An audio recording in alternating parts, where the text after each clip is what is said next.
Yeah, myself, Dr. Parthutim Roy.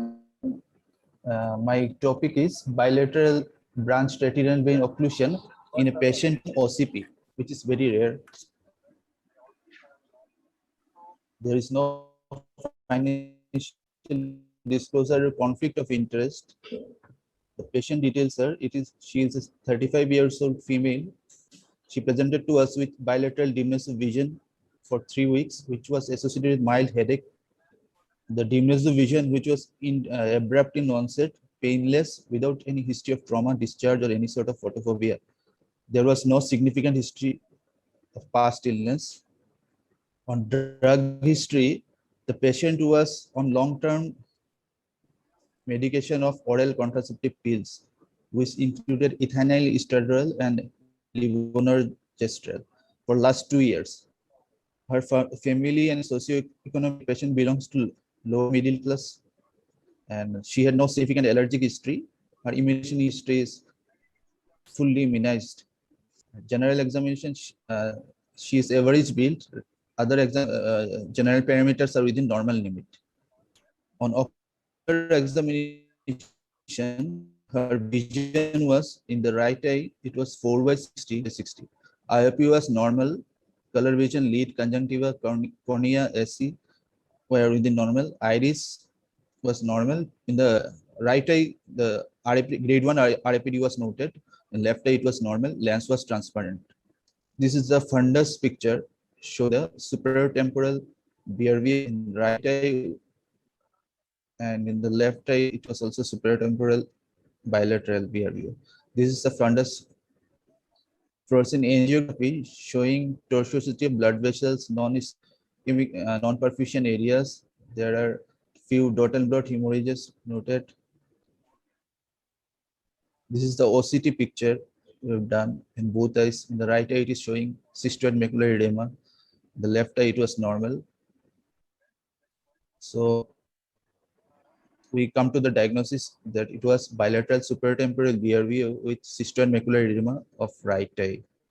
In the management part, we advise the patient to discontinue OCP, and a single dose of intravitreal bevacizumab was given. Follow-up was done after 6 weeks.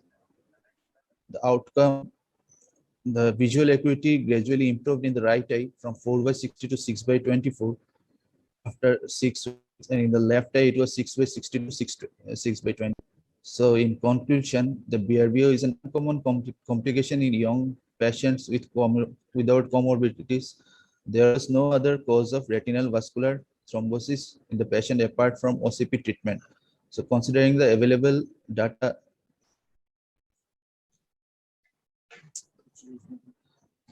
to consider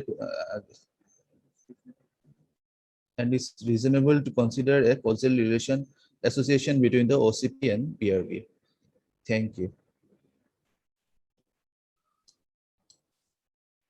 How did you rule out other things like vaccination is not the part of it? Because you said completely vaccinated female.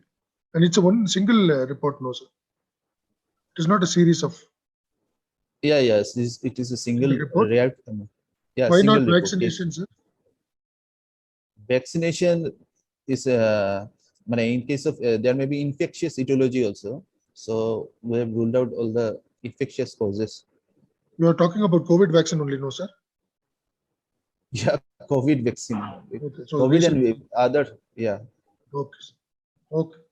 So I think if you have to implicate OCP, then should we not be demonstrating that the OCP caused some systemic fibrinogen problem or coagulation factor problem or some thrombotic profile change? Like if the OCP is causing a BRVO, should we demonstrate that it caused something in the blood which then caused this?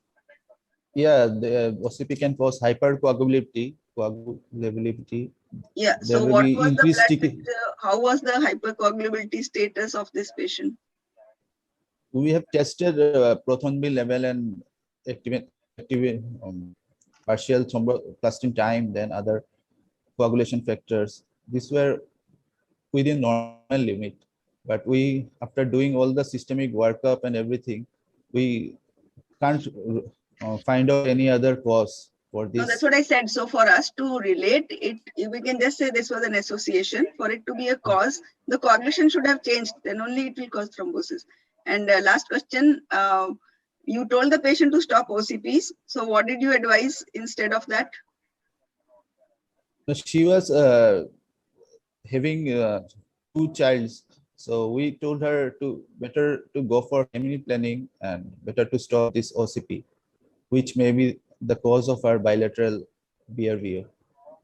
So I would have expected that you would have told her to consult a gynecologist and maybe, you know, take Yeah, barrier. we have referred the patient to gynecology only, and they Yeah. So I think you will advised need to, her. you know, sort of, I mean, you can say this was an association. I'm not sure that, you know, we can't, we can say that it was causative because we've not demonstrated an effect on the blood. But the presentation was very good. Thank you. Yeah, thank you.